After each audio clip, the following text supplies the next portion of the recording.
Yeah. See, when I They said said if these Satan words cast will out works out Satan, the algebra. yeah. Oh, okay. See, I don't. Okay, so what I've got here is Matthew 12. This was on the Sabbath when he helped the withered hand, and then he starts saying, "And if Satan cast out Satan, he is divided against himself. How shall then his..." Of course, because we are the colonialists. We're the ones who have supposedly won all the damn battles throughout history, and all of a sudden we're in charge. Did you do all that colonization, Mark? Are you guilty of colonizing? I think we are. I think it's biblical. It's biblical. It goes. Are the characters in the Bible people of color? Is Moses black? Is Jesus black? All right. So if that's true, which I contend it is true, then at least we learn where we got social grace from. Let's start at the beginning of that. If we're going to talk about racism, are you saying that you're one of the good ones, Mark? No, Mark is saying the beginning happens now. He's obviously in a time machine, and he has exclusive access to the time machine. Excuse me, can we, I don't know, comedian, if you could please, if everybody could please, relax. So I have a nice conversation with Mark. Michael, you were saying something, I just wanted to hear you out. Yeah, I simply asked Mark if he was trying to say that he was one of the good. Mark, did you hear that? Yeah, totally. And I most certainly am one of the good ones, I would say. I would contend. I'd say he's one of the bad ones. He's in a time machine. Mark, what makes you one of the good ones? Well, because I devote my life in trying to change the system. I'm an urban farmer. I grow vertically using soil. I teach that people should compost all this organic waste. That's side of the fact, right? The whole title of the room, are people being racist against white people? I don't know, I think I'm one of the good ones. So you're one of the good ones because you farm? Is that what I'm hearing? Oh, totally. Well, he virtue signals too. So anyone who farms is one of the good ones? Anybody who knows how to make soil is one of the good ones. Yeah, totally. Okay, wait a minute. One of the good what? Maybe lost. One of the good They're what? one of the good ones who know the problems of the world and how to solve them.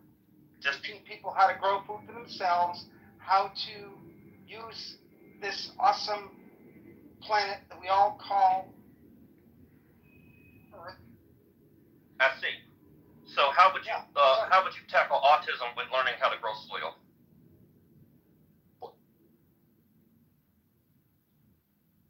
Wait, I'm sorry, Mike. That was such a ridiculous question.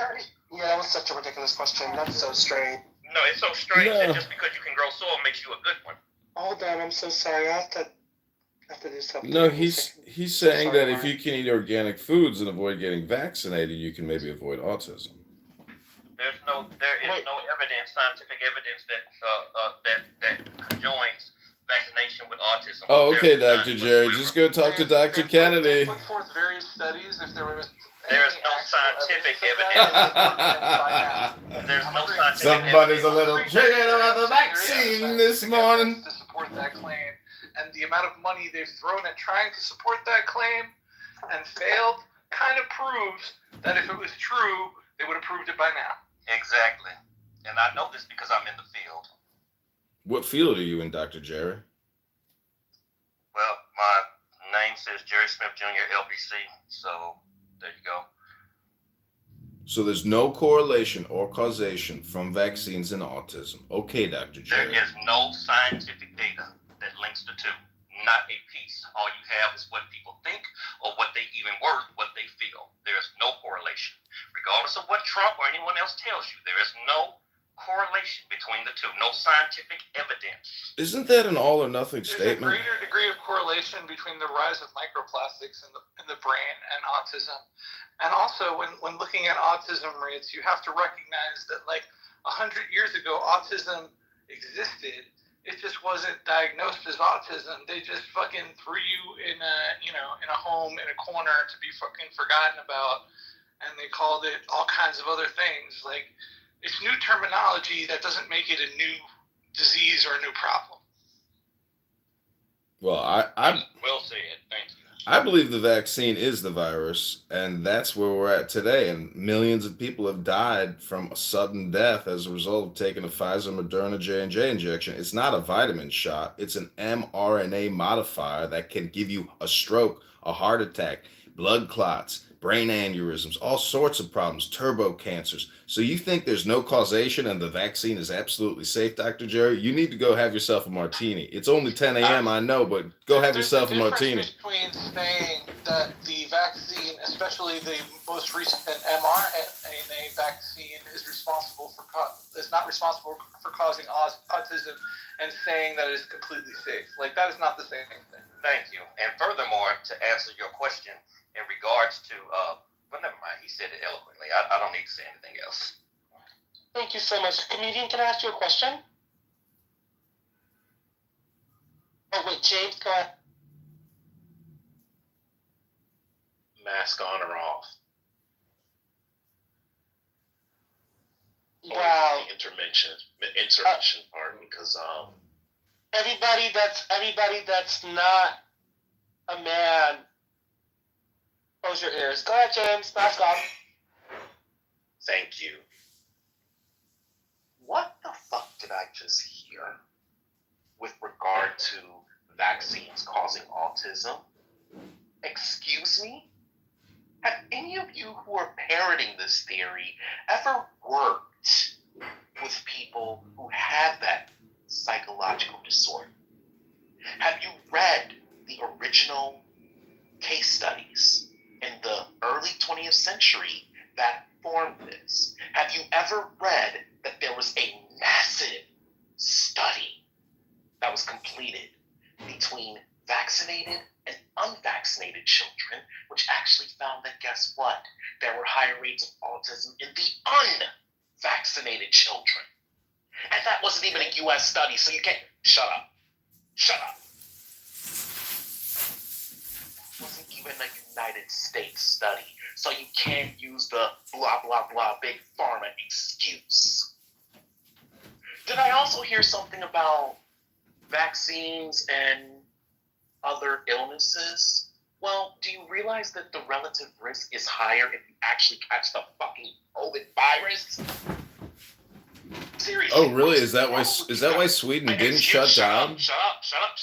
Just kick me, Dr. James. Are you a psychopath? You're a psychopath, Dr. James. Be quiet. I'm not done. Dr. James is crazy. I'm not done. Thank you. Oh, I'm not sure why we picked today to do this, but... somebody's a little triggered. I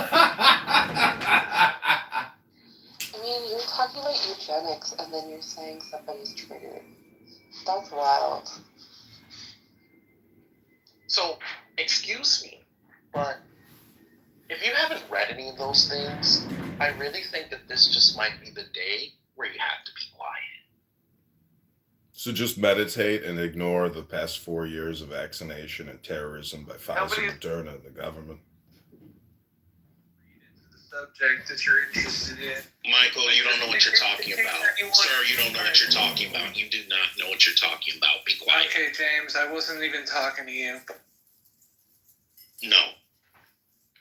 Y'all can continue. That just had to be. Thank you so much, James. Great moment.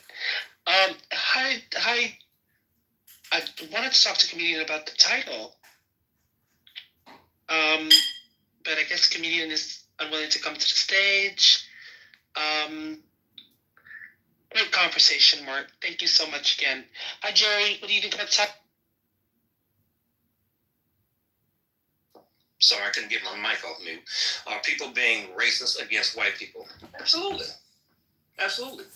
Because people are being racist So, against Jerry, just anybody. quickly, are you a black person? Am I a what? A black person? Are you saying black or back? Black person? that matters, but let's say that I am. You think that everybody's being racist against white people? I don't think everybody, because the title didn't say everybody. It just says people. Yeah. Do you think that anyone can be racist against white people? I think anybody can be racist against anybody. And I think that's what happens. Humanity has to have something or someone to hate. History has proven that. No matter what happens, I just want to something against someone to hate. Wait, Cherry. Can you explain to me how people can be racist against white people specifically? Same way they can be racist against black, brown, green, yellow, plaid, blue. No, we don't have yellow, plaid, or blue people. We have You remember the song when you were growing up? Red and yellow, black and white. There is yellow. That's what they would call the Chinese, the Asian, etc. So, yeah. Yeah, but we don't have blue. Okay, but we can acknowledge we have the yellow. But to answer your question, yes, Sure. I do believe that that it is possible. And you can bring in the economics and stuff like that, but to discriminate against somebody, plain and simple, the basis of it, I believe anybody can discriminate against anybody. I believe that's... Yeah, but we're talking about racism, not discrimination. Okay, well, I'm trying to answer your question. I believe in what the title says. Yes, people can be racist against white people, but people can be racist against everybody. But can you name an example of black people, for instance, being racist against white people? The same way white people are racist against black people. Can you name an? No. I'm not asking you for a logical response or for a reason. For a reasoning, I'm asking you. Can you name an example? Can I give an example of when somebody was racist against somebody else? No. Can you give me an example of black people by en masse doing committing a racist act or having a racist event towards white people? Well, the title didn't say mass, so I can't say mass. No. Are people being racist? Yes, absolutely. Right? And I'm asking you a very simple question that furthers on the title. I'm telling you a very simple... You don't have to rely on the title. I'm the moderator. I can moderate the conversation further. Right? But I'm telling you, yeah. But Jerry, you're getting a little hostile. No, ma'am, far from it. You're getting a little hostile, Jerry. That's what I'm saying. Jerry, you're getting a little hostile. No, ma'am, I just don't think you like the answers that I'm saying. No, I'm not saying. Jerry, you've raised your voice with me multiple times throughout this conversation. Far from it, but I mean, Jerry, you've raised your voice with me. Okay, I'm gonna go on mute, so I won't raise my voice. How about that? Still gonna call it. Hey JD, I'd like to take a crack at this. I really think black people are very racist on this app, and you hear them saying all types of horrible racist things all the time, nonstop. It's like they're professional racists, and they're just racial identity politicians. Hold on, comedian. Hold on, comedian. Comedian, maybe you can help me because you're a very logical person, right? We've had multiple interactions that were positive. Are you there? Yes, I'm here, Dr. JD. Thank you so much, comedian. Comedian, can you tell me if there's ever been an event, right, where black people were racist against white people? Yes, absolutely. Over the past couple of years, we've had to undergo bullshit DEI training and programming from the former head of the Department of Justice's son-in-law, which was a national educational program. And so, for example, I went to a middle school, and I saw all these posters up about 40 acres. Was that a national educational program that was installed by black people? Correct. It was installed by the chief. It was installed by black people. Correct. Joseph Biden and his vice president Kamala Harris. Biden was black? Yeah, he said he's black. He said if you ain't black, you ain't.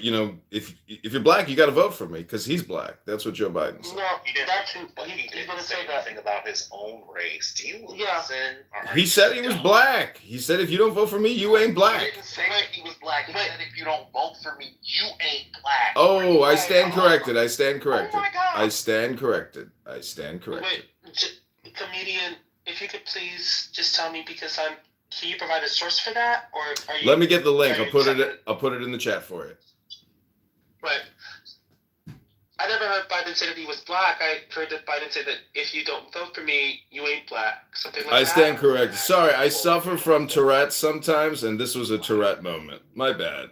Okay, that makes sense. While you search up that, I'm gonna go to Sasha. Hey Sasha, what's going on? Oscar, are you there?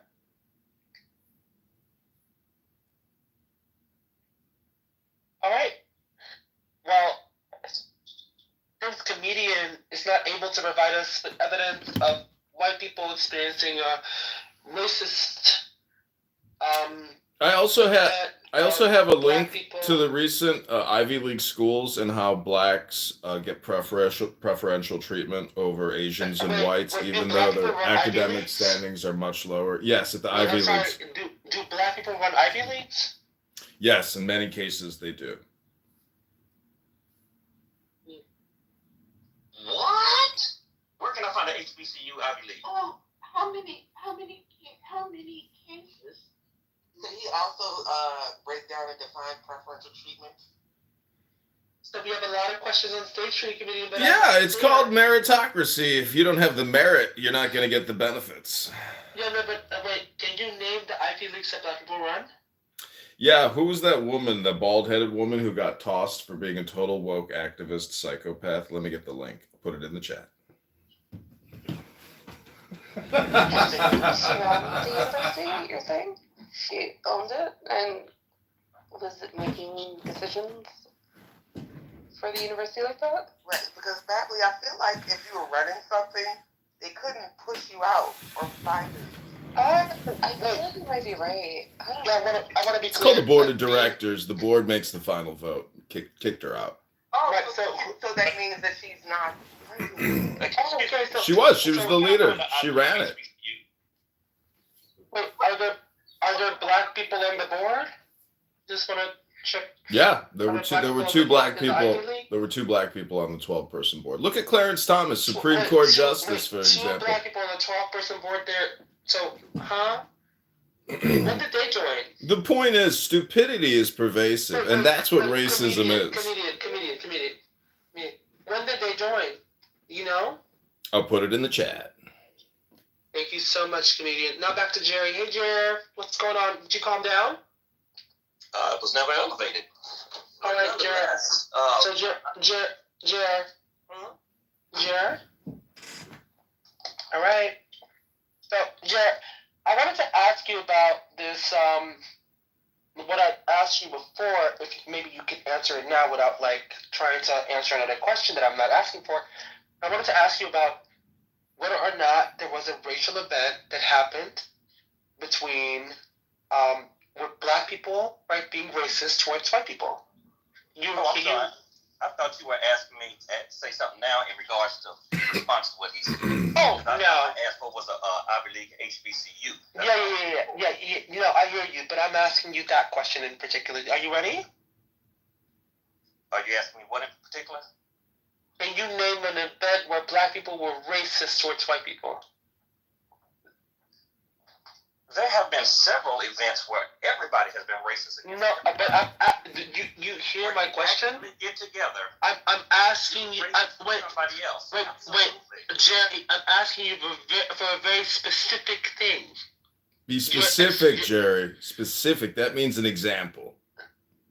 Can you give an example? Give me your example first, and then I'll go. Jay, that's not how that works. About what? What should I give an example for? I didn't ask you. I said comedian. Okay, great. So I'm asking you, Jerry. As he co-signed. Now, what were you saying? Jerry, I'm asking you for an example of an event, a racist event that black people committed towards white people. Now, that's different than what you're saying in the chat, so let's be clear. In your title. Now you're asking for a... Yeah, I furthered the conversation. I'm asking you for an event. Can you put together an event? There is not an event because we would have failed had we tried to do something like that. We don't have type of freedom where we can go and have a claim rally as such. We don't have that type of freedom to where we can do this or that. So as far as an event, we gather. But to answer your question in the title, yes. There have been issues where you can be racist. Absolutely. Now, yeah. So there's no racist event that we can think of that black people committed to white people. No attack, no nothing, right? But for some reason, black people can still be racist towards white people. I didn't say there was an attack. There have been racist attacks. Can you name a racist attack that happened? Absolutely. You remember when Reginald Denny was going down the street in his truck when they had the LA riots? He didn't have anything to do with it. Why did they attack him? Why? You're welcome. Because he was white and they were scared of white people? I'm just confused. Dr. JD, does that have to do with anything? Dr. JD, why do you create these rooms? What motivates you? What do you mean, comedian? Was it a racist attack? So I answered your question. I'm a comedian. It wasn't a racist attack. It was just an attack. But anyways, comedian, what was going on? I'm asking you, what's your motivation for opening the room? Because I'm a comedian. I create comedy content, but what do you create? I create spaces where white people can learn. Together with me, the white person. So you're educating white people on how racist they are. Wait, educating? What's that? Educating. Oh, you just slipped. You said you were educating a white person. Then you said including me. So that lets us know that you're not white right there. You just slipped and went there. So this is... Caught you, Jack, Dr. JD. We caught you. Busted. Hold on. People have... Dr. Tommy J. Curry, you are so funny, Spinelli. Welcome to the Spinelli Comedy Hour. This is not a troll room. It's got to be a comedy room. It's got to be comedy. It has to be. This is like a comedy club. You're caught. You're not confused. You're caught. That's all it is. There's a difference. I'm just confused. No, you're caught. Where did you catch Miss JD? You're caught. But I'm so sorry. Like I said, I've been nothing but white. Confused about this type of interaction, but Joey. No, I mean, this is a comedy club. I'm live streaming this to my comedy room on YouTube. Thousands of people are watching us laughing. They can't believe what they're listening to. This is what we usually get from angry men. Like Jerry. It's really strange. You know, I've known Jerry on this app for quite a while. He's had his good moments, his bad moments, but on the average, it's positive. It's a high frequency vibration. You might miss it. So, can I ask you a question, comedian? Absolutely, Dr. JD. And by the way, Spinelli, how do I address you? Is it Dr. Tommy Curry? Oh no, that's just a troll name. That was a troll, people. This, however, is my real account. So that's it. I haven't seen you on the app in a while. What do you mean? I don't know, Spinelli. I think this is our first interaction. It could be. I don't know. Who's Dr. Vu? It's very scary because, like, they're talking about voodoo in the chat, and I'm just very confused. What's happening? I invited you to speak, or else I'm going to remove you. I want to talk about the title with regards to Carmelo Anthony and Carmelo and Anthony Metcalf. Actually, I don't want to bring that up because I know that that's sensitive to people, and I have respect and dignity. Yeah, that's cool. I just wanted to ask you an associated question. Clear about that. I'm not bringing it up because I have respect and dignity. Okay, we won't bring it up. We won't bring it up. There's a child that died, right? And there's a child that is currently facing what could potentially be a life-changing event. So let's not bring that up at all. No, we don't have to. But I did want to ask you about capital punishment. Comedian, I did have a question for you. Go ahead. Go ahead. Can you provide me with the Ivy Leagues that you were talking about earlier? Where black people... Yeah. Let me get the chart. Hold on. Thank you so much. We're waiting. I want to also say there's a lot of speculation about whether or not this account is ran by a white person. Let's say interesting. I don't know why y'all are so angry and so upset. This is a white person. I am a white person. I am white. And white is... JD, do you think it has anything to do with the fact that you have not shown that you don't have like mixed DNA. Maybe these fine white folks feel as though you might be mixed, and that would don't want. My family is Swedish and Dutch. Yeah. I have a little bit of mixed in me. I'm kind of like you. Yeah. And then, in that way. Yeah, that makes sense. It makes sense, yeah. Did you find the school, comedian? No, What kind of, I saw it yesterday, actually, or 2 days ago. Okay, so you didn't find the school that you said existed. No. It was all the Ivy Leagues, and then they had it broken down by ethnicity. Right. So I'm gonna be clear. There's no way in hell that people can be racist to white people. There's no way in hell. There's no way in hell. Right? That's what I mean with stupidity. They're very, very stupid. Comedian, right, is a man that runs up on stages to play music in the middle of the day, and disrupt conversations, and then he was asked to provide evidence to something very, very simple. He said, Black people created all these DEI standards in schools and actually should be based on merit, but it's not based on merit because of Black people. But then you ask comedian, right, whether or not there's Black people running these schools, and comedians like, yeah, bunch of them, yeah, bro, yeah, bunch of them, yeah. Can't find one. Can't find a single one. No, I have the link. Can't find a single one. I'm not getting roasted here without it. What I'm really gonna do is just put my YouTube live in the comments. As I was saying, there's nothing to discuss.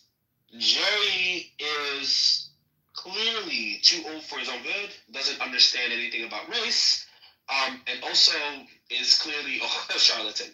I'm not engaging Jerry. Jerry is a weirdo. The comedian specifically is a very, very sad old man. Very sad old white man. It's just very sad. Can't even find one source to any of the claims that he makes. My point. I could find it on X. I retweeted it. I don't want to be clear about that. But there were a lot of other interesting stats that came up when I typed in Ivy League schools. There were all kinds of charts. He's streaming on YouTube. Kick him! Kick! Comment! He's a fascist! He's a fascist! This is it for me, right? And I want to be clear because the media is still streaming through. Kick him! There's a bunch of white people that genuinely think that they are being racially antagonized. Kick him! And to that notion, I want to say listen, I don't know if it's an insecurity. I don't know if it's dissatisfaction with the current events. But it's clearly something completely different than actual fact. There's no racial subordination for white people nowhere in the world. Trump. USA! Yeah. No racist antagonism towards white people nowhere in the world. That's it? That's all you got, JD? Damn. Engagement of race, right? This racial logics that they live within comes from who? Right. The end. We don't have to discuss anything further. Race is a hierarchical system. It's not a system that is. What's that? I don't even know what that emoji is. Racial identity politics. I mean, sure. I don't know what you're talking about. System. I don't know. Okay, got you. I think at the end of the day that we have to be clear that race is a consistent, prevalent hierarchical system that antagonizes Black people, brown people, people that are not white, and white people sit at the top of it. And white people have done nothing to stop it. They've done nothing to stop race. It would be something if white people would say, I don't want to be white, and I don't want y'all to be Black anymore. I want everybody to be equal. But no, you want to be white. which means that black people stay subordinated. There's no other way around that. Like that's kind of like a very simple thing, right? Like you don't have to be white. Like there's no identity within whiteness. Clearly, no identity within whiteness. But yeah, that's it. What else before I leave? I want to say, let me see something. Hold on. This room's called Do You Hate? You know, white supremacy, when I see it, we just had a situation at my daughter's school, like last week, with a teacher, like a whole, but anyway, that's a different conversation. I guess my point is that if we want to look at how every demographic is being affected by these programs, I'm good with that. I just want it to be fair and equal.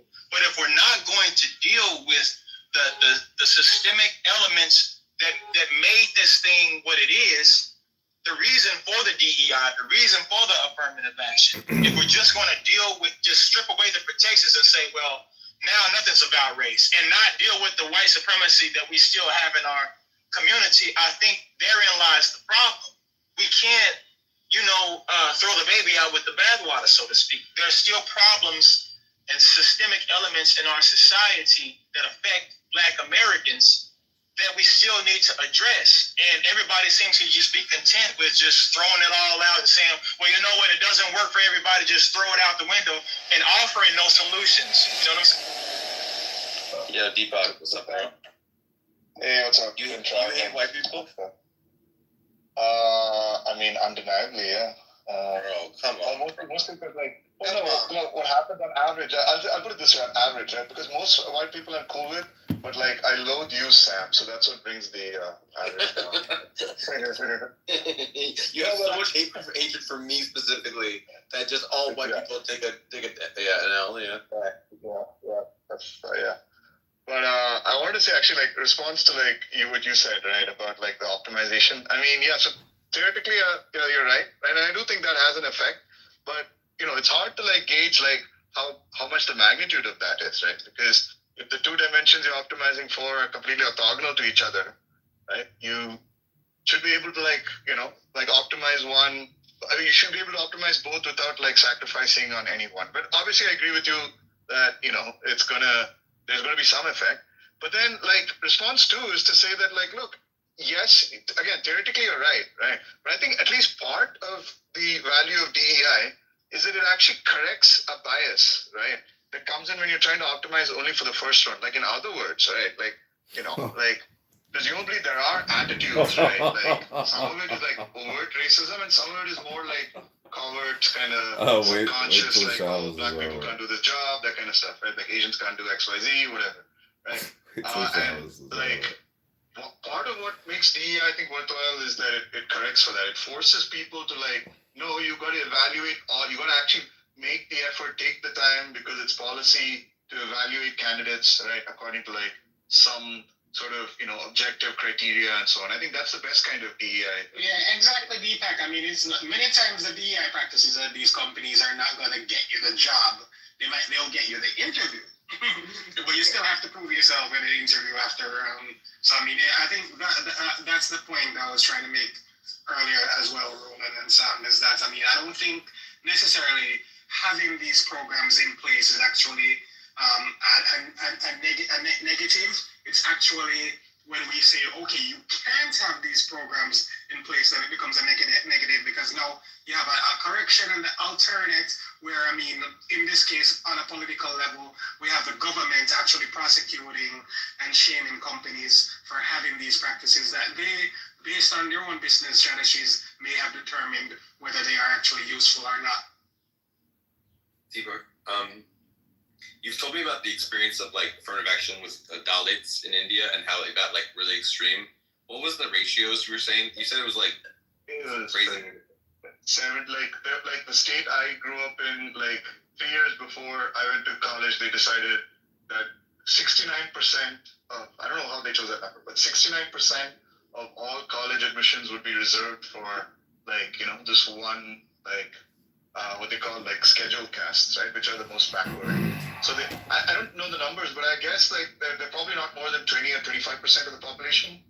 And they got assigned like 69% of seats are reserved for them, which I think that is pretty extreme, right? I think. I know. I'm just saying. I'm done with. There's no.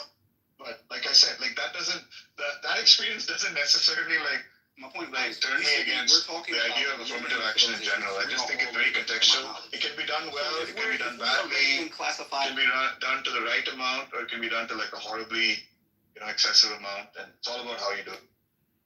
This is all about trusting that people who do the work to make these decisions have dedicated their lives to it, and that they may not get everything right, but that we continue to build off of those things. I think that bias does us a huge disservice when we just arbitrarily assume, because of the color of somebody's skin or their sex or whatever, that there's no value that they can add.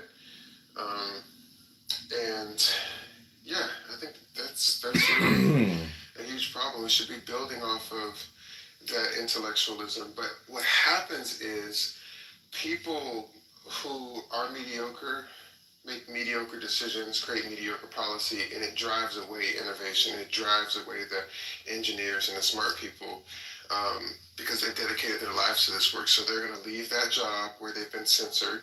I mean, there's already been a doctor at NIH who was working on a study of like some scientific work around ultra-processed food.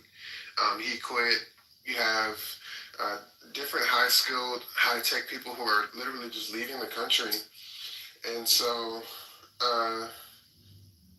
it's like people didn't sign up for this stuff. They had contributions that would have helped so many different people. But it's that mediocrity that's making those decisions. That's the projection and saying that DEI is bringing in mediocrity. Chris is pure projection donkey. Here's another observation. I agree with that. Here comes the reverse projection. I think Were you saying, Deepak? I was saying, like, here's another observation I've had, right? Because I work in a fairly, high-tech, advanced, where, typically, the people, we hire have to have, advanced degrees and stuff, a lot of training, right? But what I've observed is, you have a lot of candidates from, your, I don't know, stereotype, conventional, the kind that you expect to show up, right? Asians, from, upper middle class backgrounds. Their families are also, super well educated, parents, have been, engineers, doctors, and so on. I'm just using that as an example. Obviously, there are other demographics that are going to be, super well represented. And then you have people from, other backgrounds, right? But, my observation is that if you take two candidates that are otherwise, equally qualified, right? In terms of, say, their test scores or their performance in the interviews and stuff like that, and you ask me, which one to choose. I mean, maybe I'm not supposed to use this as a decision maker, but I will, other things being equal, choose the person from, an unconventional background, someone who maybe grew up in a trailer park, right? I mean, usually I'll have no way of knowing this, but, let's say I did, right? I found that those are the kind of people who have something extra, right? Because the amount of effort it took them to get to the same, place that the other guy was that the other guy was at, the amount of gumption, whatever it takes, right? Is going to carry them even further once they get the role. So that's I think another reason for DEI maybe, that because it also captures, again, if you do it at the margins, right, just a little bit, it captures that extra undefinable quality that raw performance I don't think captures. No, I agree. I think that there has to be a certain apathy or just dare I even say ignorance, right? Where the rural Americans are looking at these jobs and seeing the representation of them, and I think that kind of brings in the racial issue too, where I've said before in the room freak, I didn't hear that whiteness is also a material reality, and white people, for assuming that label, are paid a psychological wage, which is why it's such a visceral white lash when a black person gets to a certain place or position of power, that triggers, something in them that says that, like, the tide is changing. But what was I going to say? Psychological Asian whiteness. What was the last thing you said, Deepak? Sorry. I was just saying, I guess that, like other things being equal, there's like this undeniable quality, right, that I find in people who have like fought through like disadvantaged backgrounds, and it's not necessarily just about race. Yeah. No, I remember now. It's very much like when you don't really understand for educational purposes or whatever. It's giving very much of like, just hold my beer, I can do that too. Like this whole like administration, the people that are being brought in are just like, oh, I can do that. I don't need, just hold my beer, watch me. And then it's like, oops, didn't mean to do that. Broke that. But I can't admit that, it's just, it's very mediocre. Yeah. I remember when I was in grad school, I was a TA, and you have, so I was a TA for an undergrad class, and you have kids come in, and this is an engineering course, right? So it's pretty hard, like one of the hardest courses they've probably taken. And you have kids from, again, different backgrounds and stuff. Everyone found it hard, but what was especially, like, for the one or two, like, black kids in my class, right? Like, this is engineering degree, like, whatever, it's disproportionately low attendance by black kids, right? Like, they found it extra hard because they just didn't have, like, a network of other students to work with, to solve problem sets with, and so on. It was just them, right? Like, individually. And, it's all these little things, right, that kind of really add up to make your job harder when you're from the article and the election commission. A background like that. And it's like one thing I noticed. And like, there's also a mindset issue, right? Like, I don't know, maybe like they just didn't have. I remember like a girl telling me once, like, math is like a guy's thing or something. Even though she was like one of the top performers in the class. Bouton, She was like, Avia, Casal. Fiddler, Bouton. And like that's why I think like math is like for boys or something. Put me in the article on the election But commission. I think some cultures have a sense of duty and responsibility to each other. Like I live in an area where there's like a few different college students, and what I notice about like foreign students, it's like they all move in packs, right? It's like 4 or 5 Indian students or, just, I guess, migrant students, and they study together. They, you know what I mean? Like, they say you become like the product of the 5 people you spend the most time with.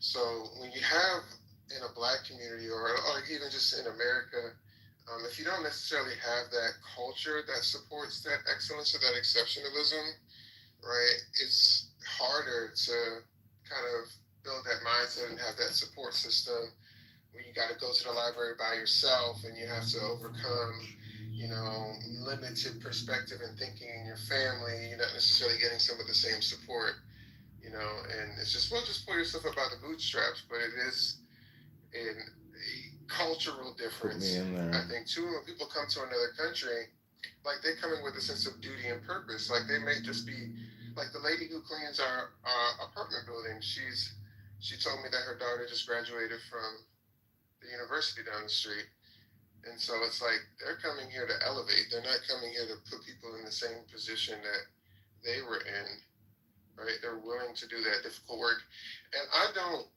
count out the white blue-collar worker.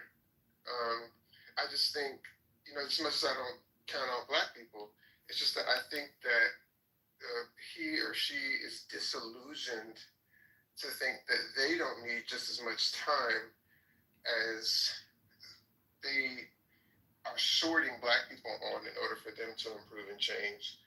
Because when you just, like, through these decisions that are being made, breaking these relationships and saying, manufacture these jobs at home, it's not going to take 3 to 4 years to be able to manufacture phones and whatever items that we're losing from doing that. It's going to take 30 to 40 years to do that. And I think that type of judgment comes from a false sense of superiority. And that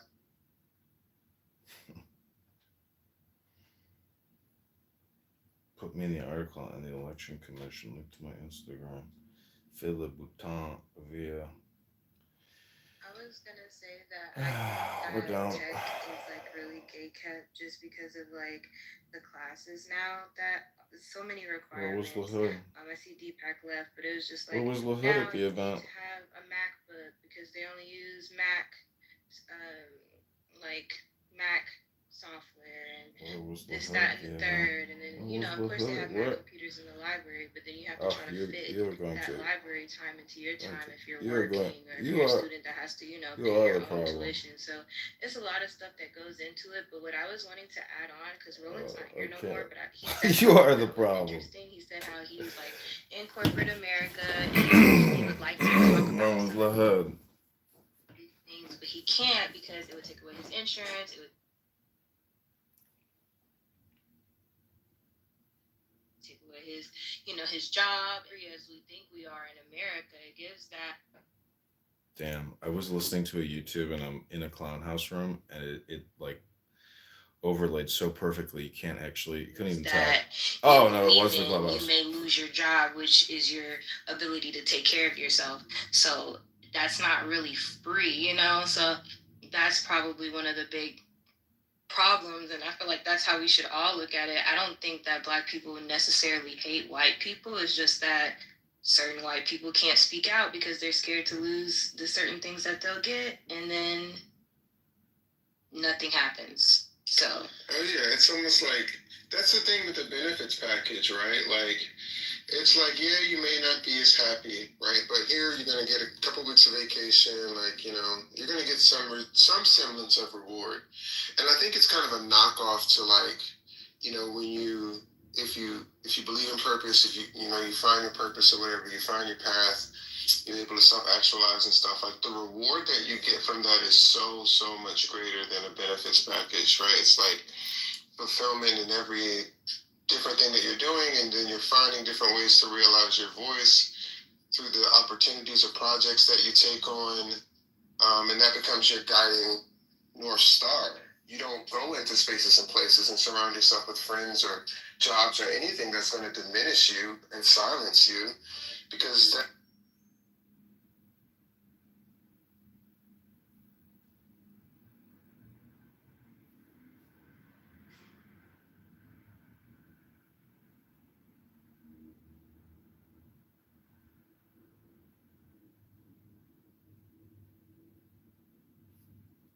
vibrating energy machines.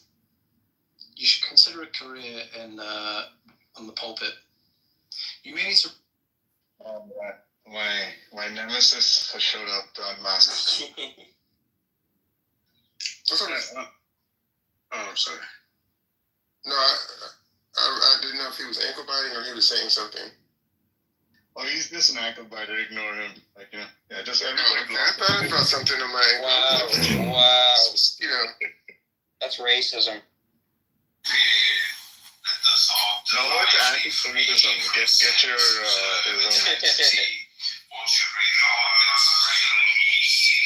Back to the topic of the room. Sure do. Please do. So, what do you hate white people? That's a no. I don't know that many people who hate white people. I really don't. I have met people in general who hate white people. I feel like you should stop saying hate, because people don't hate. I hate white it's people. It's not hatred, it's just prejudice. I'm prejudiced against white people. Some people do hate. Yeah, like me, I hate. I guess. But honestly, I think like if you really hate white people, there's an aspect of like yourself that you hate. It's not really Not at all. Not at all. I'd like to expand if I can. Yeah, Matt, you've gone. Well, it's worth considering that the culture that a lot of white people happen to derive from is one that does not include things that are not of their own. And what that means is you're different. I don't like that. It's like literally like a carnal reaction. Like, what the fuck? This is going on. And do all white people have this? No, but some do. And because of that, that creates a strange vortex in which when people try to connect with these folks, they're not allowed. And then you get hatred. That's what happens. I've just seen that happen in too many spaces to not acknowledge that. And I'm not just saying this as a matter of opinion. I'm really tapping into not only historical evidence, but historical declarations. I mean, some people really practice this type of stuff. But to be fair, there are very small populations of Black people who just so happen to practice the same sort of rhetoric. And what that really boils down to is how people should interact with each other, why they should do it, when they do it, and in what context do they do so. And because that has been co-opted specifically by Europeans in the way that they do, that does invoke hatred for a lot of people. And the reason I say that is because stitch me into your prophecy. A lot of their spiritual systems were derived on looking at people through a certain context. Stitch me into thy prophecy. Completely restrict them from being able to connect with them in the first place. That's some deep stuff you just said. Extremely. It's just like nonsense, like a string of like words that Sam and G put together that like actually investigated. Sage. No, unfortunately, it's not, and I can back up every single thing I said was. You are the problem. Stitch me into thy prophecy. So if you want to waste a lot of time on this, you can, but everything is. I don't even have to back it up. Like it's there. It's declared. There's people who feel they're ordained for certain practices and beliefs. So I don't even need to defend their position. Do you get what I'm saying? Like we're gonna waste time if you really want to do this, but I don't want to do that. What I'm more interested in is talking about how hatred is a thing that's strange, unnecessary, and a lot of people don't really feel that. They're just traumatized and responding. That's truly what I actually want to talk about, if anything. But in regards to what people have declared and what they're happy and proud to practice, that would just really be silly. But if you want to do that, we can. How do you define hatred? The physical earth and immense. So, I hate when people say like, "Oh, this is the response to traumatized people." Yeah, that's true of most evil. And the reason why we have things like shame and punishment is to deter the stuff. I understand that.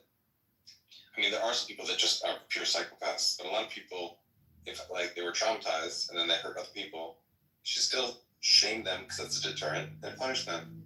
So, like, if a lot of anti-white hatred is a response to trauma, that doesn't mean we excuse it. True, but there is a profound difference with I am apathetic and do not want to participate in the shit that you inflict on me versus I am apathetic, so I don't care what happens to you because you don't qualify as a human being. Those are two different things. And the people that practice each of those are coming from different paradigms. And as they practice those things, the consequences are completely different. You don't really see a lot of terroristic attacks against white people. Robinhood Gold is offering 4% APY with high yield cash. But For it's just so $5 a month. fucking rare. The trade success rate is 80%.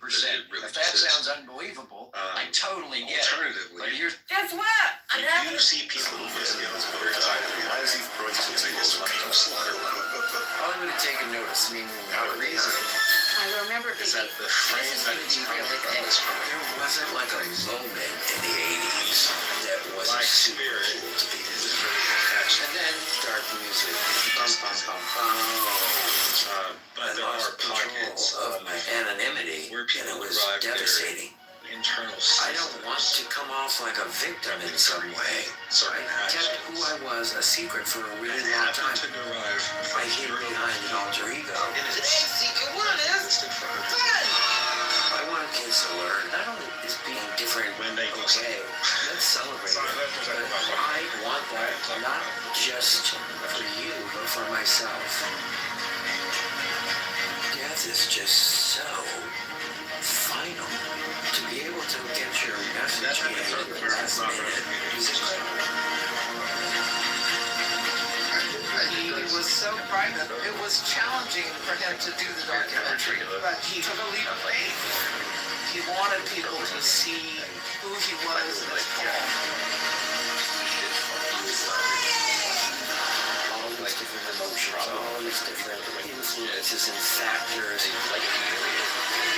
I was like a big vessel for it all. I like to feel powerful. Or just random white person that's done them no wrong. It's such a toxic behavior and it has to change. Not only does it have to change because it's immoral for its own sake, but it's immoral. It's gonna lead to. You think that if you keep treating people like Andrew like that, he's not gonna turn into a fucking ridiculous racist? If every time you meet a black person, he starts humiliating you and trying to dehumanize you, that's gonna turn him against black people. And the obvious equilibrium is to not have that sort of cycle of hatred continue. Well, and I don't know. that would happen on Clubhouse, yeah, but in real life, you just recognize that certain people are not going to listen to you, and you just walk away. You know what I mean? Like, you don't sit there long enough for it to, like, change the way that you think. That's more of a Clubhouse thing. But it's only one racism that's reflecting itself back in black people, back to white people, and white people are seeing themselves and their effects in those people and thinking that it is separate from them. And this is a spiritual reality that we just continue to have until I'm ready to get kicked out of the church. When I hit 1 hour, I generally always cut the feed, like 1 hour of live streaming this shit and breaking it up into 1 hour is long enough. So, you know, that's just the thing. We can keep kicking the can down the road, but the truth is not something that you outrun. It's always going to catch up with you. Chris, that's all I brought. This movie's called I just don't. Everybody. I just think that you yourself to the Hebrew Israelites. You can do that. Welcome back to another episode of Low IQ Dumb People talking about nothing, wasting all their time on a beautiful Friday. Everybody. They kicked me.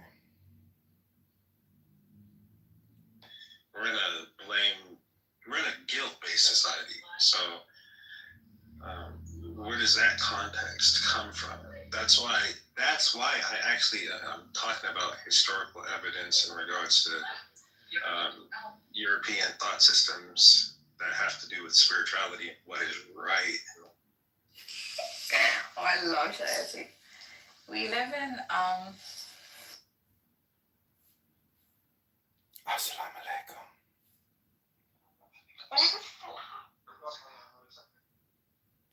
I did a reading for Comedian. One of the very pleasurable reading. Aleister Crowley. Love is the law. Every man and every woman is a star. Do as thou wilt. Dilambara Khiritan Shade.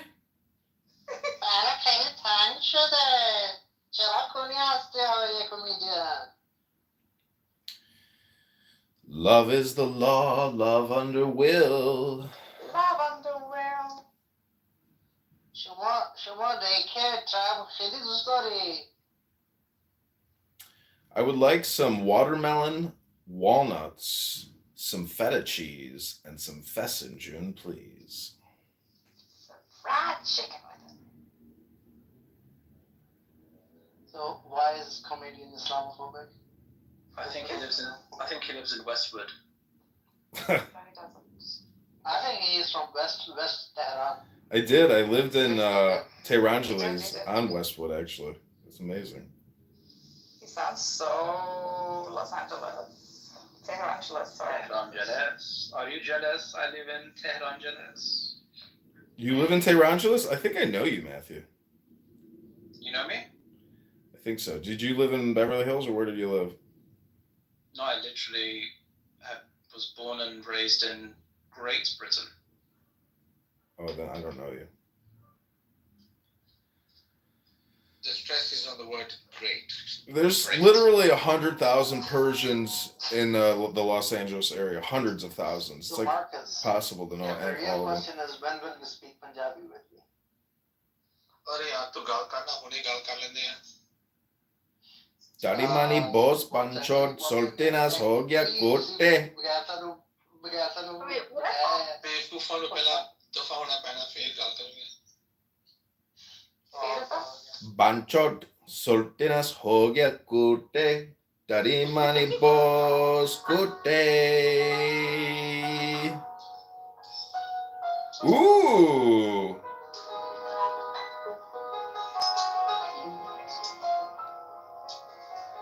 My name is Najes.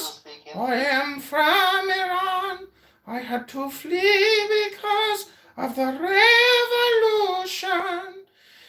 The Muslims took over my country. Why do these Persians love He's the not white? Persian. Whatever he is, I mean, this guy is so annoying. Where's he from? The United States of How America. many ethnic? No one's from the United States of America. Where's he ethnically from? Yeah. He's The actually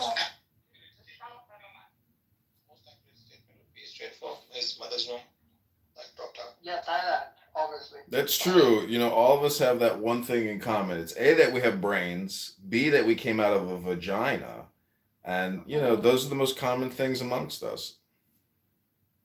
So ethnically, where are you from? My father's Ukrainian, and my mother's German and English. Okay. But my dad's a Jew, so he's not like an ethnic. Why are you so Islamophobic? I'm not. I've read Quran. I just think it's a bad book, to tell you the truth. I'm not impressed. Oh, do you think Bible's a bad book as well? No, the Proverbs, Ecclesiastes, many other books within the Bible are so much better than the Quran. You can tell that, like, one, people are learned scholars sitting in major cities and really highly prolific word users, and then you read the Quran and you're like, damn, this was written in the desert. It's okay. It's cool. It's a different tradition. But when you read Sufism or you read Rumi, that's when I think, you know, Islam reaches its high point. But as far as the Quran, it's, you know, not impressive. And I could show you some hadiths or surahs or whatever it is about the 9-year-old child and the toys, and you're like, what is all this about? This is disgusting. Obviously, he is actual. He's an actual donkey. Yeah, he is a himar bila shak. So for him, the Great. Oh, I also wanted to sing for you guys my new song. It's called Free Free Palestine. Free Free Palestine. Free Free Free Palestine. Yeah, doesn't care about humanity. Just even Daniel Nero. What does Daniel Nero think?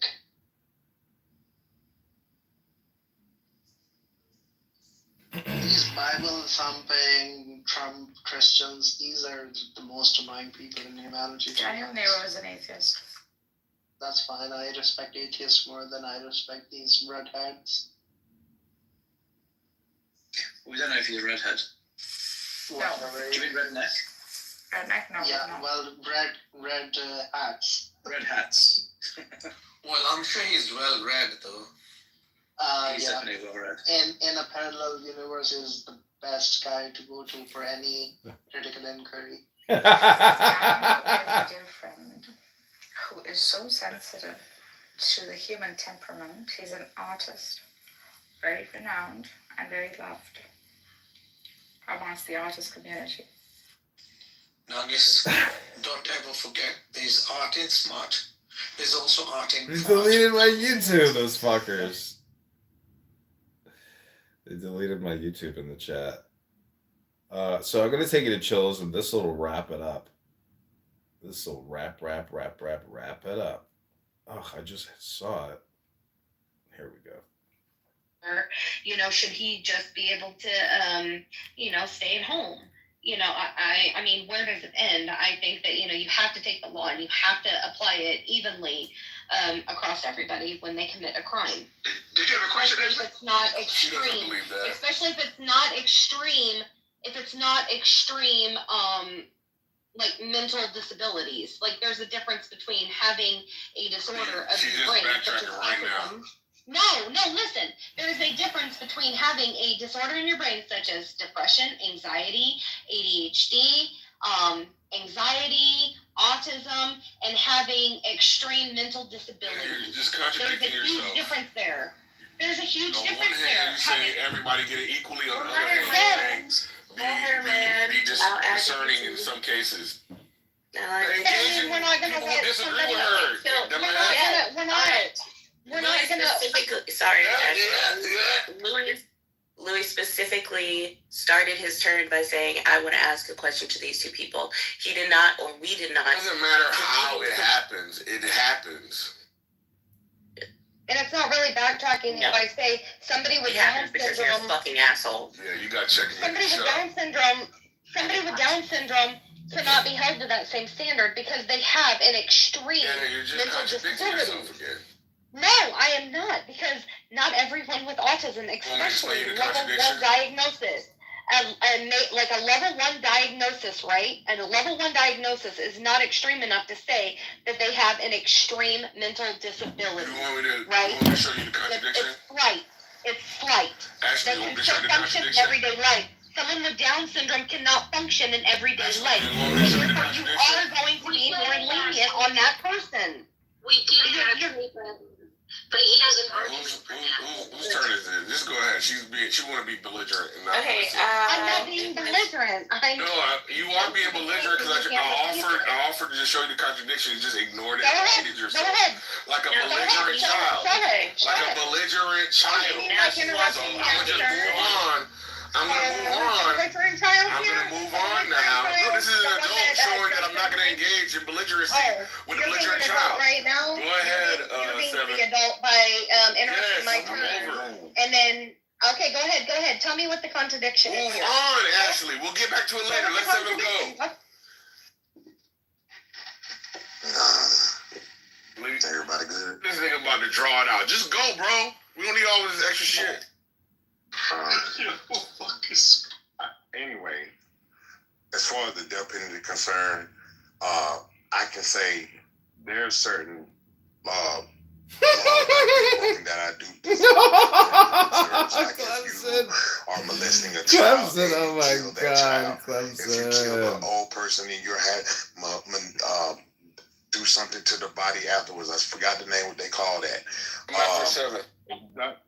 Those the type of things deserve you to actually be put on. If you go in as a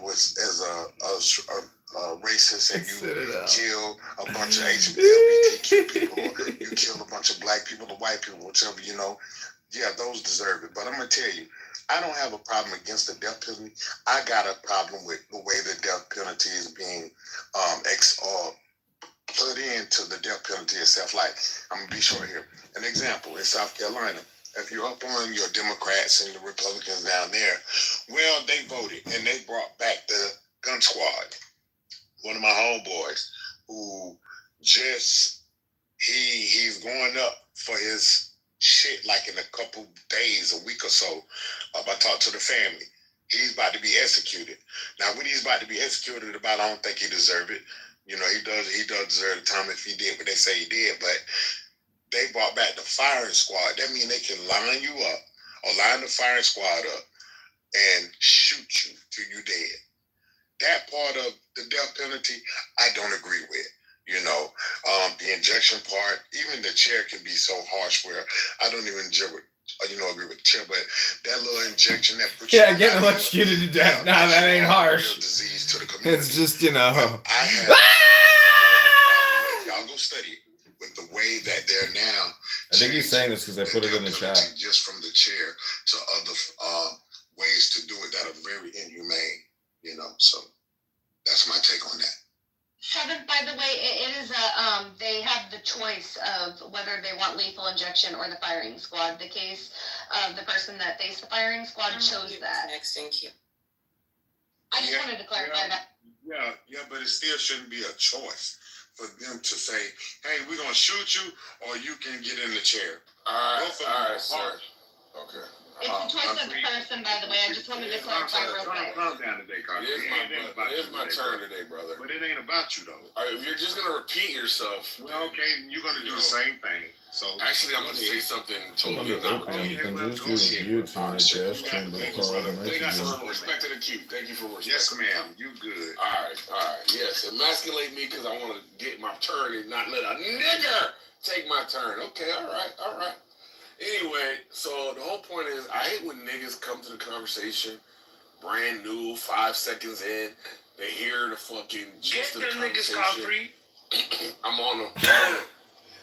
They hear the gist of the conversation, and now they want to fucking jump in and opine, not knowing what the fuck the nuance of the conversation is, right? You got the gist, death penalty. What about the motherfucking nuance?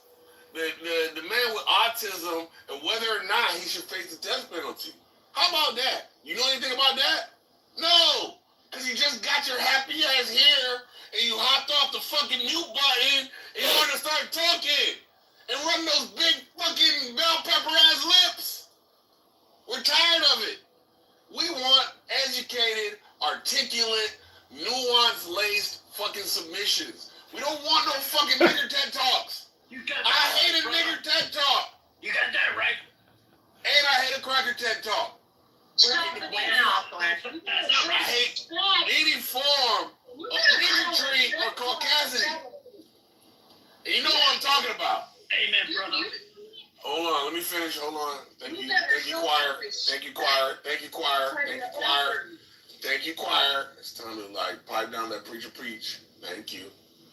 And so I would encourage these niggas who just get to the room. I think you know who I'm talking about, congregation. And want to just start talking. And what's so crazy, they want to skip the line. They don't want niggas to be able to get their full point out. They want to start yapping immediately upon arrival. God, what is this? What type of fucking entitlement is this? What kind of shit is this?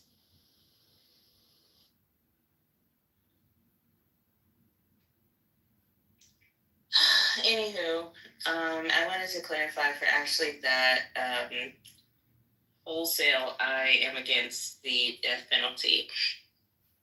And I would argue on behalf of anyone, including somebody with fucking anxiety, to be put to death. That's crazy. Yeah, that's. Oh no! My point is, would you hold them to a different standard of the law? Like I'm arguing for holding them to the same standard of the law, not just death penalty, because that's what we're talking about. We're talking about lowering the standards for this man because he has autism. That's the discussion. Oh yeah, that's right. So I would say death penalty should be taken off the table, and that will. So this meme coin that I have in the inequities of the. As far as I remember, did anything? I mean, in fact, probably some people were nodding their heads. By way of those special interest groups who have those convictions overturned. So there is this really high likelihood that we're putting to death people who didn't commit the crimes they're accused of. Also, the racial proportions of who's being put on death penalty gives me pause as well. And then there's just my personal policy of, human life. It ain't a schizophrenia deficiency, my friend. I just had some powerful espresso. I'm about to get in the hot peppermint oil. Then go to the yacht club for the rest of the day and play cards. Yeah. So the next season. Humans like precious, right? So like taking another life. Not familiar. Oh, you gotta check it out. It's basically about like how the world ends, and basically there's just a bunch of people who are like not responding to any of the problems and stuff, and it just, it's actually, I don't know, it might be a little bit triggering because at the time that it came out, like it wasn't as intimately connected to just this moment, but it's actually even more true. It's on Netflix. It's just a movie though, but I just imagine, us being bogged down in distracted conversations that don't actually point out what the real enemies are, and spending our energy focused on the wrong things instead of everything else. I got smoke. I'm racist today. I got smoke. I got smoke. I got it. I'm with it. I got smoke.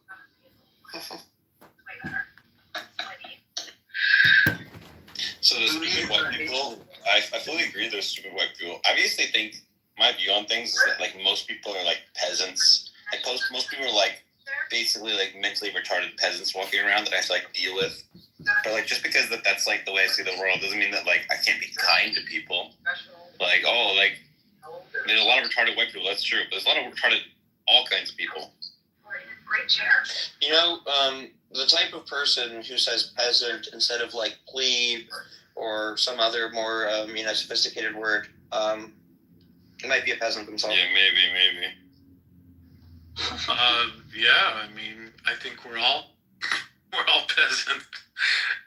Generally speaking, I'm not in the top 1%. I'm not a peasant. Oh, what are you, Millis? Help us out. A patrician. Like think about in the Middle Ages, you'd have like a bunch of peasants that would be like scared that like, oh, there's a witch. I hear there's a witch in the woods, and they would start fucking like get out with their like pitchforks and like try to kill them, and then they just like kill some random Jew lady who's just like, what are you doing? Like that's like people are still like that. People like have moral panics over nothing. They don't even check basic maybe claims that are easily Googleable. Don't even check them. Like I don't know. That hasn't changed. People are still like, hey, that's a European technology. Look up the concept on pauperism or where that comes from. I'm just saying. Pauperism? What do you mean? Like Karl Popper or like pauper? Like a peasant. European pauperism. Yeah. Like literally, yes. That concept has influenced our culture. What Western culture significantly. These are just we're gonna go a little longer. I don't understand what you're talking about. What concept? Pauperism. Has it? Okay, what is pauperism? Pauperism, like you're a peasant. Pauperism. That idea that separated the poors. The undesirables. No, but Sam's not referring to actual like peasants, right? Or like people who are like economically disadvantaged. He's referring to like people who are like intellectually impoverished. Oh, there are people who are functionally illiterate when it comes to their emotional life and all manners of that, and they're able to achieve all different types of levels of success. So it's like society doesn't need you to be whole in order for you to, for them to find some utility in you, and for you to present that in a way that looks really, really great. Even. Okay. I'm sorry. What does that have to do with what we were talking about, Chris? Sam said, right, that he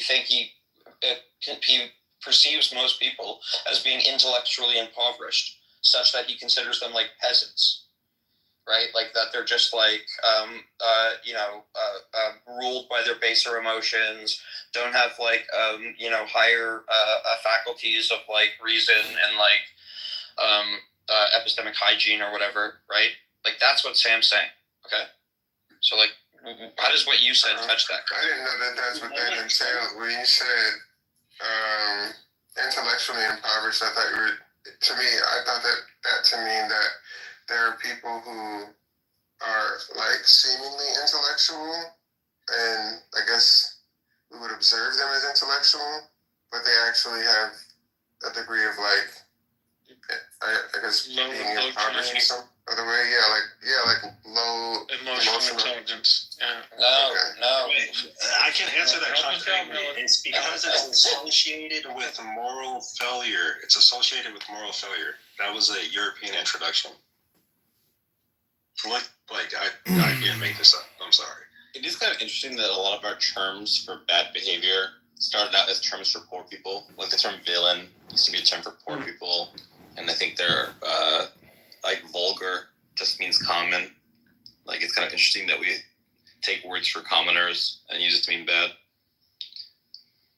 Yeah, it's associated with moral failure. It came from pauperism. It came from like you're a pauper, so like you're a threat to us all. That idea it is in the background of like some of the ideas we think today. That's why people just treat people like shit in our society. Sully, if you can type in the chat, have you ever heard read Robert Frost's poem Fire and Ice?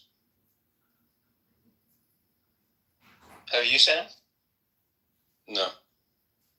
Wait, say what you said again? Robert Frost's poem Fire and Ice? Yeah, I've read that one, yeah. Yeah, me too, Sully. So, like, Two roads diverge to Yellowwood. Sorry, cannot travel both. That one's gay, though.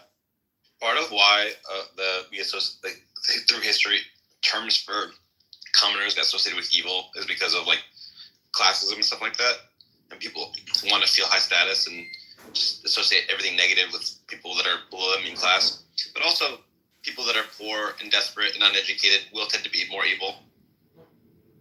So there's like two things going on there. I think like when we earn education just through like the education system, but we don't actually we don't actually live I guess some of the experiences that would kind of shape us like internally, then it just becomes something that we kind of hold on the wall or kind of put on the wall, but not something that we hold to be true.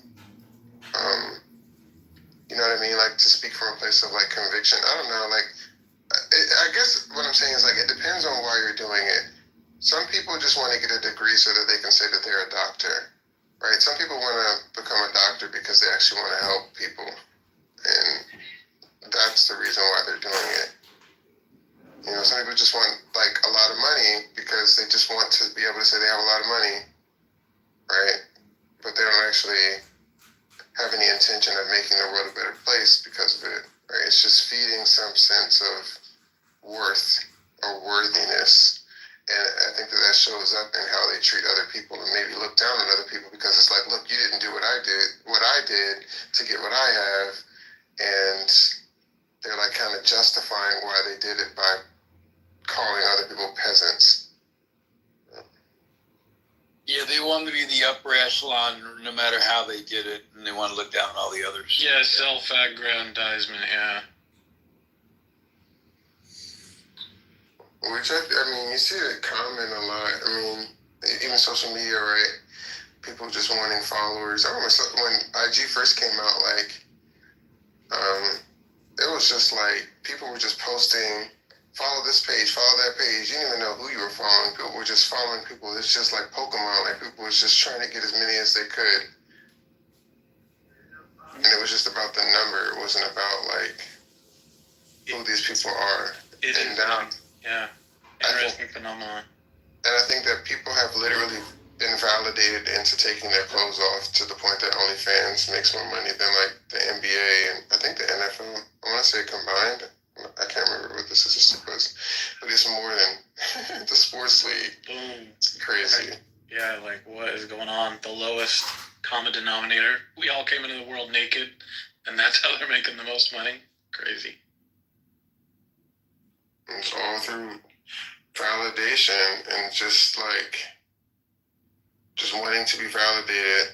And it can literally change the way that you think to the point that you'll rationalize it and say that that's, you authentically made this decision, but you couldn't accurately contextualize all the different factors that kind of change that behavior at the end of the day.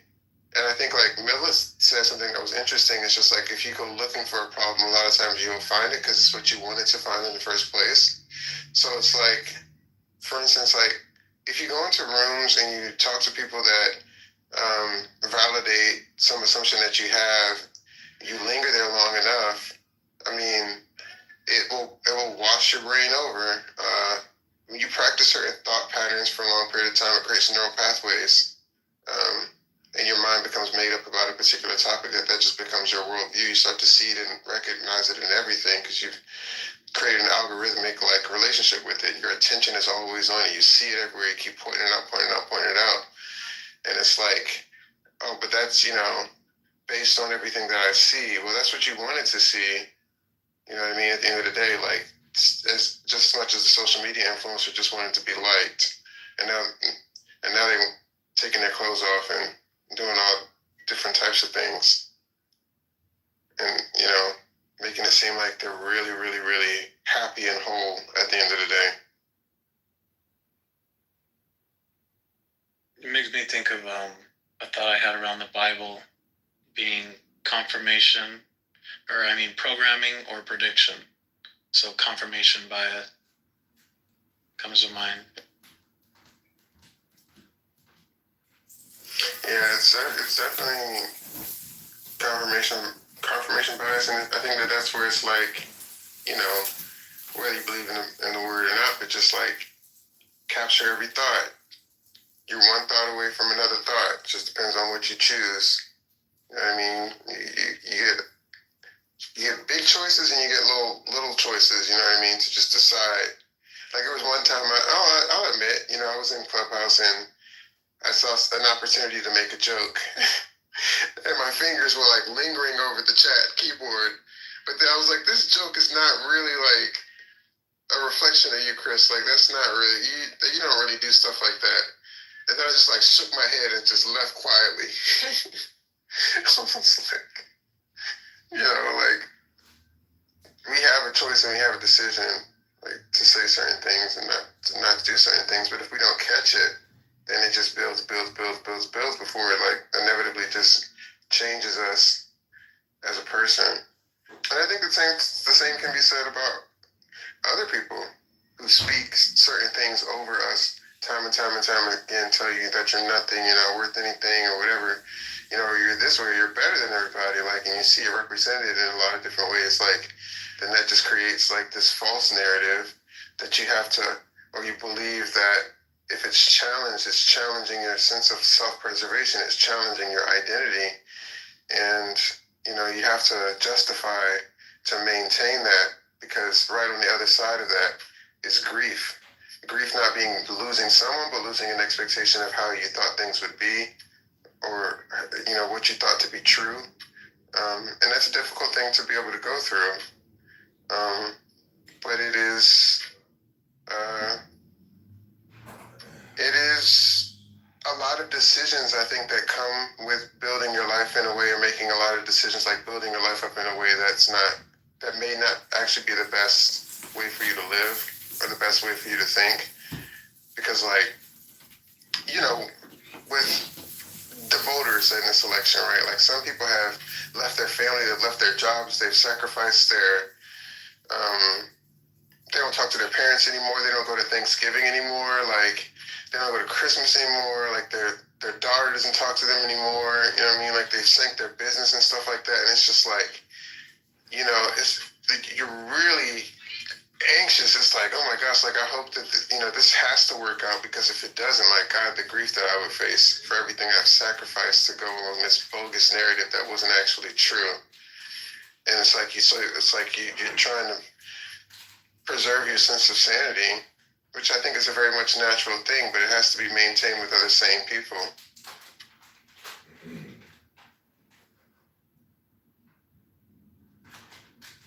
Do you think that's what a lot of this is? Almost. Like when you say what this is, please.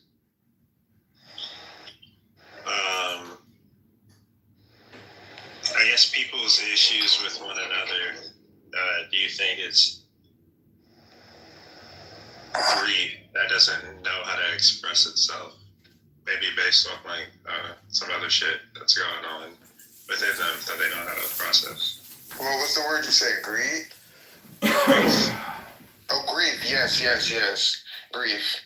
It's grief. It's exactly what it is. It's grief. People not processing grief, right? Somebody said it.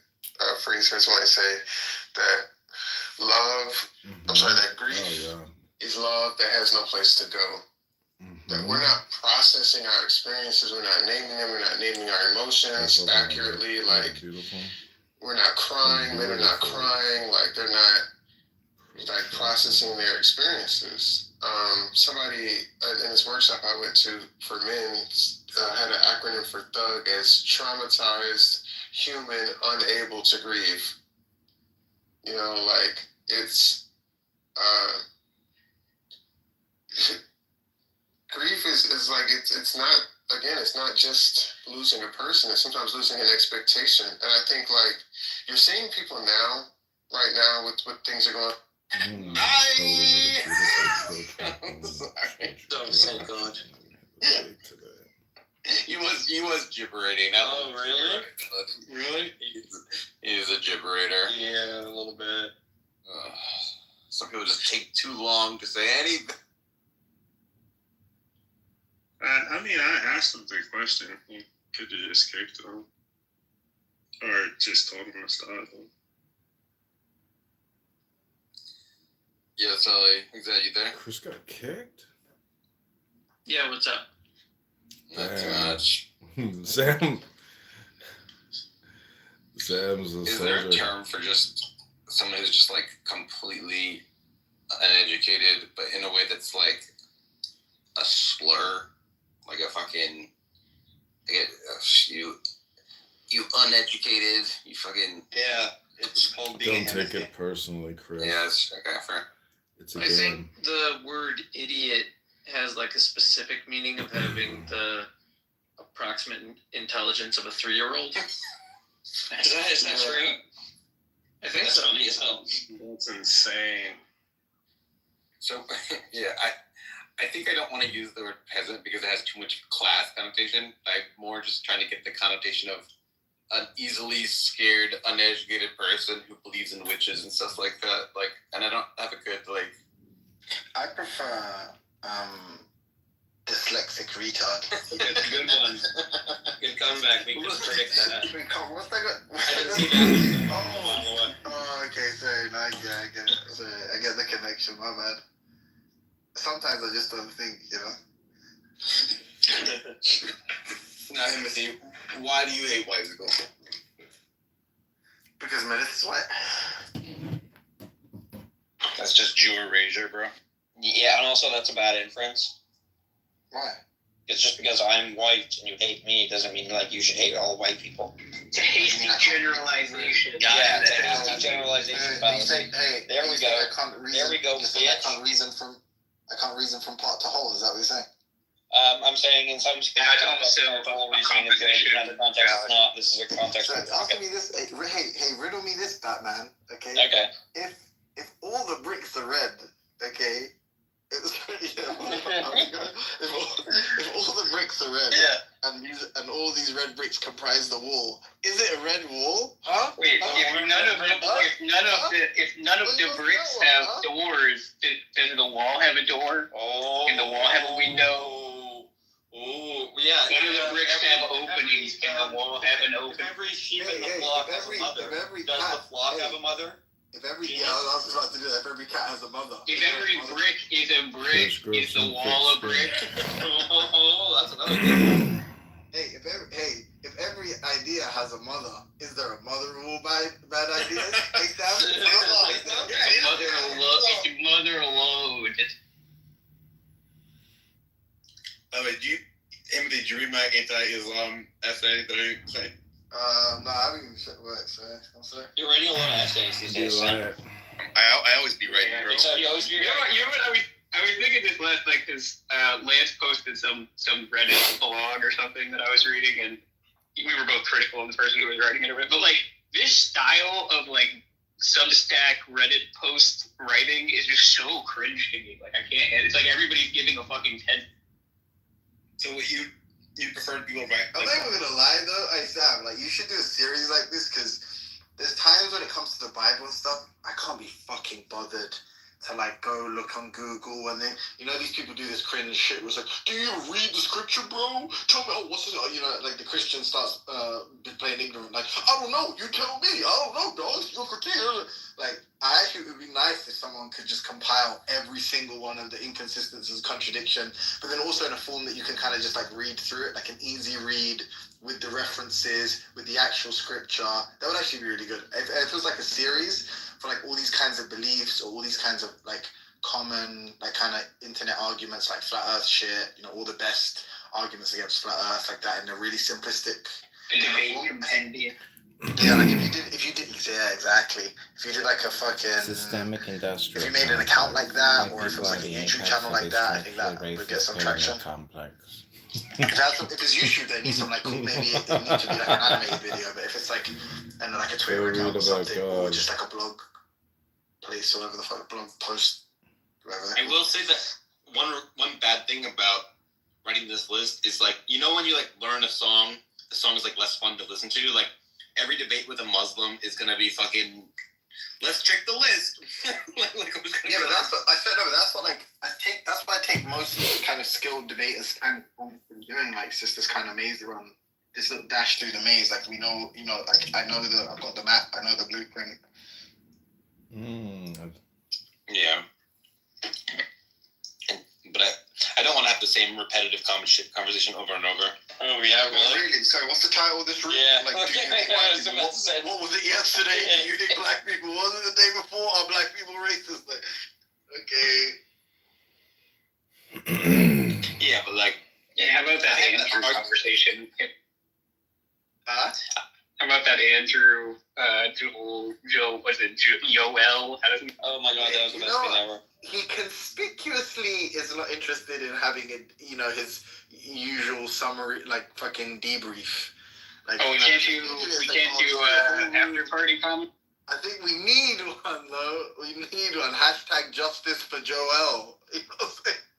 Wait, I think the worst point Andrew made was something about like some Black American slaves were treated decently or something like that. That was probably the worst. That one was the other one was like just the entailment of like fucking entailment the like some slaves were killed justly.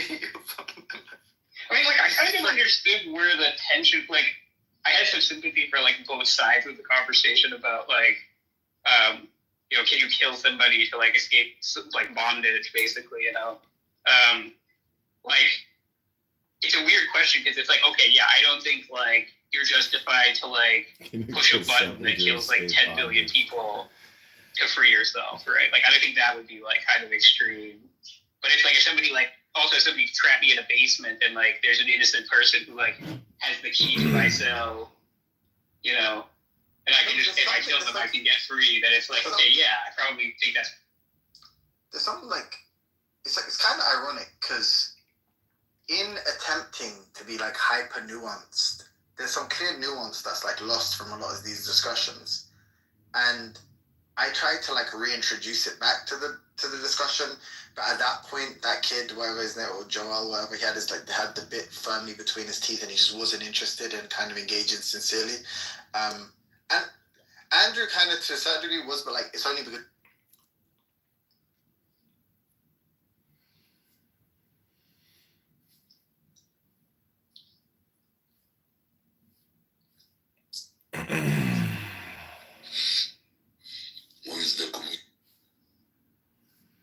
Hello, Shuki. This is your former IDF commander, Shlomo. I have come to read you the Torah.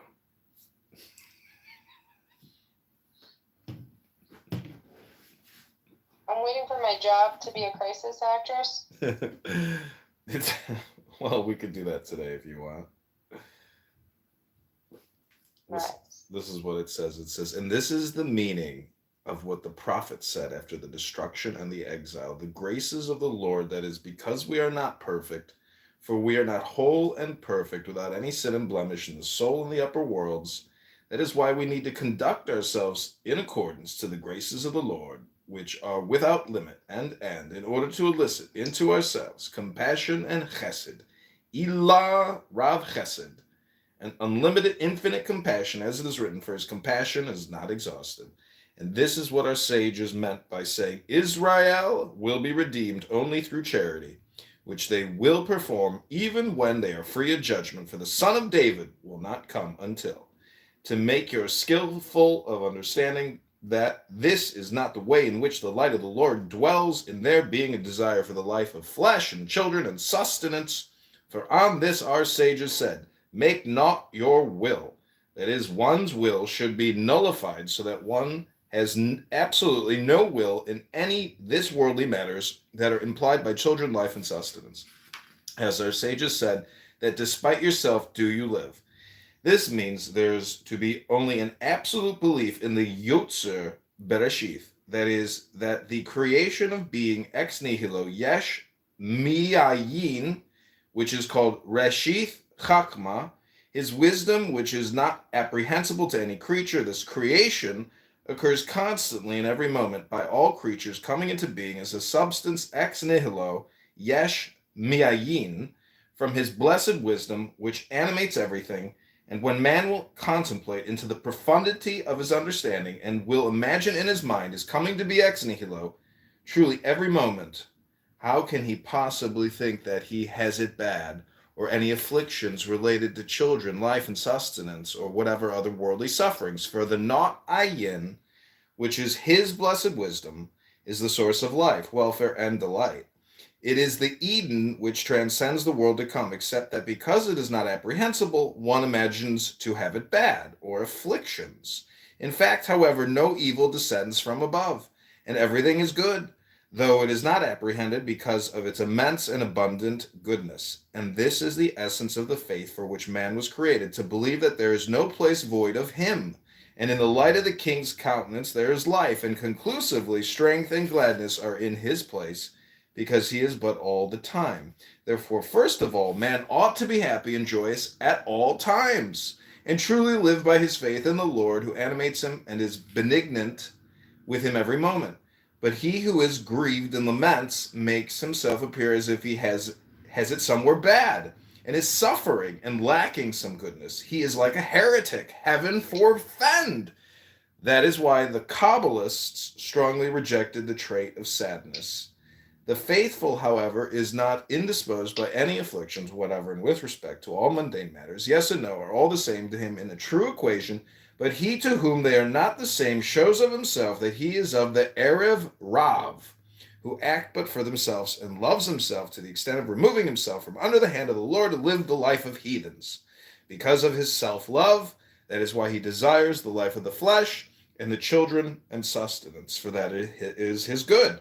It would have been better for him had he not been created, for the purpose of man's creation in this world is to test him by these trials, to ascertain what is in his heart, whether he will turn his heart toward the other gods, namely the passions of the body, which evolve from the Sitra Achra, and desire these, or whether his desire and wish to live the true life which evolves from the living God.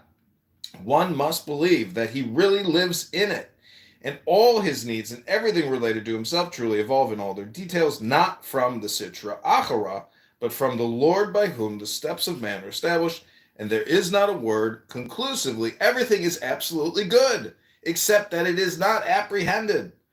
By believing this truly, everything becomes good, even in appearance, for by such a faith that one believes that the very substance of what manifestly seems to be evil is in fact of the supreme good, his blessed Chakma, which is non-apprehensible, and is the Eden which transcends the world to come.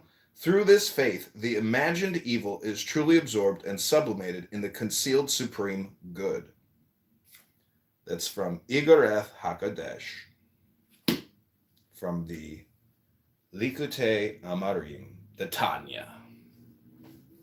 So basically, everything is for good, even all the bad things, because you think they're bad, but they're actually, it's good. It's good that it exists, is what I'm saying.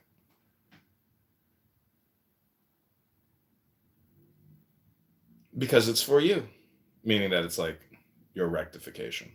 So Danny, what you just have to realize is that everything is, there's the expression is there's not a speck of dust out of place in the whole universe. So it's your way of thinking that has to change. The environment is going to change, but your thinking has to change. To But believe. if there's no speck of dust out of place in the universe and my thinking is perfect. Not if you're, see, I would just put it in terms of like energy, meaning like if you're transmitting a high frequency positive vibration and everything you're saying is very positive, optimistic, joyful, well then you're in a blessed state of mind, which is like being in the Garden of Eden. If you're being negative and pessimistic and using negative words all the time, complaining, criticizing, etc., then you're not obviously in the Garden of Eden. You are in Gehenna. So It is about the mindset, and the universe is just information, though. yeah, So what does that mean if the universe is information? They say that it's a daily renewal that you forget every day, so you have to come back to the Torah. If you don't reset every day and come back to the self, or do some type of self-actualization therapy or hypnosis, it's easy to slip back into the negative side, which is like the Yetzer Hara. When you wake up, do you say the Modeh Ani? I don't. I've done it before, where I've put on tefillin and like consistently done that. But I feel like just picking up the book and reading it is kind of like the same thing. Because if you put on your tefillin and you say the Shema and all that stuff, what you're doing is creating a gnosis, a hypnosis, or a unity with God. So it's the same thing if you read a book. That's what's happening, is you have to literally put the words back into your brain daily. That's what the sages teach.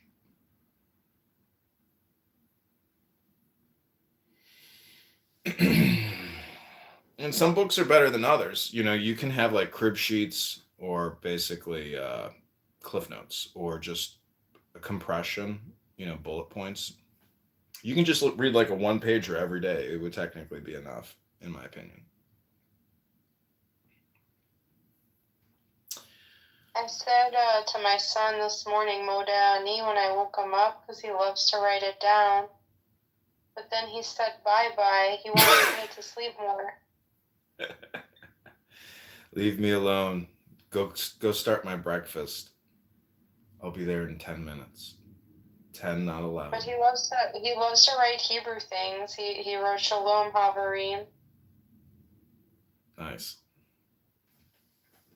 It was just too early for him this morning. So how do I lift my frequency to be like higher than this? It's very like this.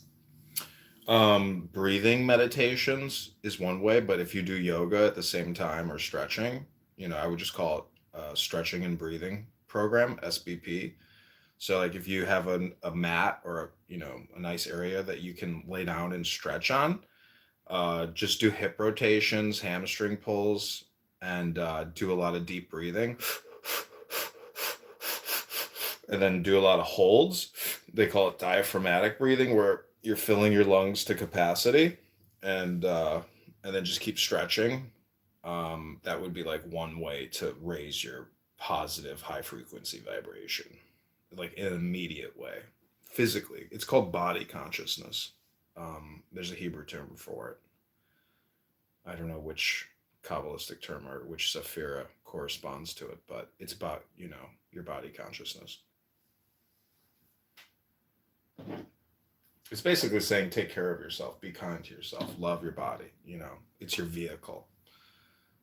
So keep it clean, let it breathe, hydrate it. That would be like one way to raise your Kundalini chakras and to supercharge your neshama. That's like the best way. And then reading a book, obviously.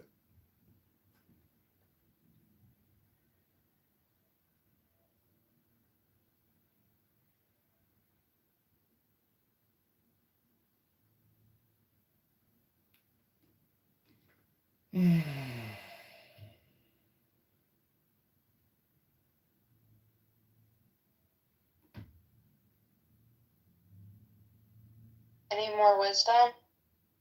Do you want to hear more Toyota?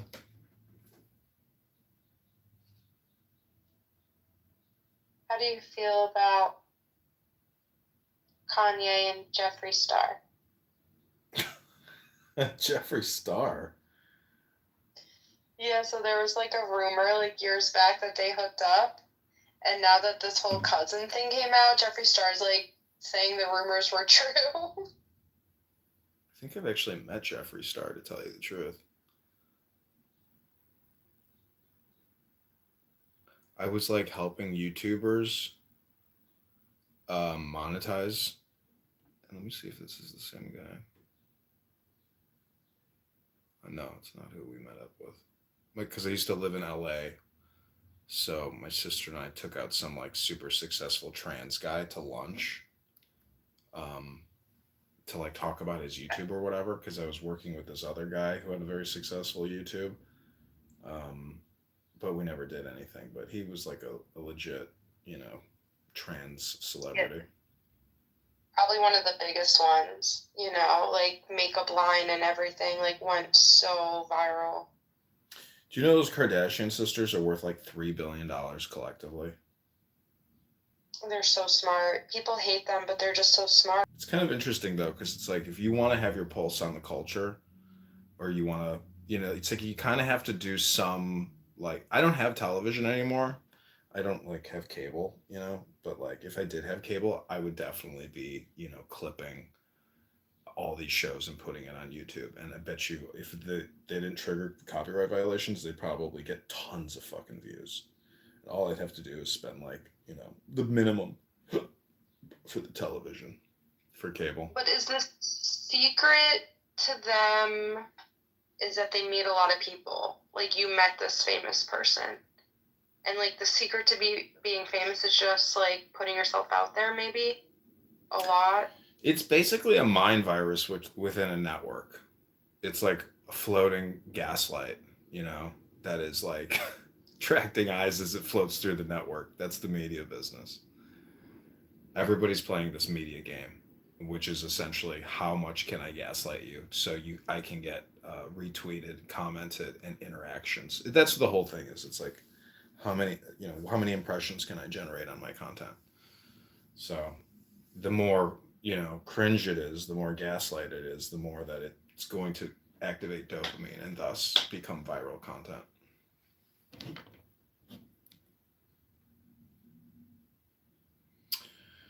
I was thinking about honking yesterday in cars, because technically that's like people communicating with each other, but the chances of somebody returning a honk for a honk are like 90%. So, it goes to show you that the general population is highly reactive and they respond in kind to the energy frequency that they receive. So just be mindful that like whatever you receive, you're going to, relay and reply in the same energy frequency.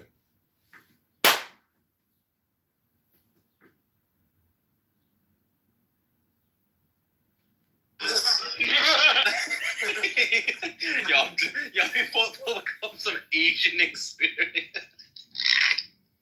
That's why they give your taste buds a real thrill.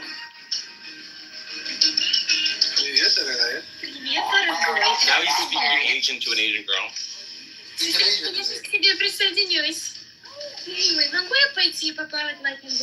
Sounds like Russian. Or maybe it's Russian. He does speak Russian. Russian's Asian, you idiot. Only a part of it. Still mostly in Asia. I don't think it's like Siberia. I think most of Russia's in Asia. I think You think most of Russia's in Europe? well, okay. Let's say inhabited. Like most of the inhabited part of Russia is in Europe. Because like, no, I'm not trying to troll you. I'm saying like I thought it was like Siberia that was Is Moscow in Europe? No. Oh, let's have a Neither is St. Peter's. Isn't like the Ural Mountains the usual boundary Yes. of Europe? Anyway, I'm gonna put up another also. Yeah, play the song. It's so fun. Give me a goddamn one.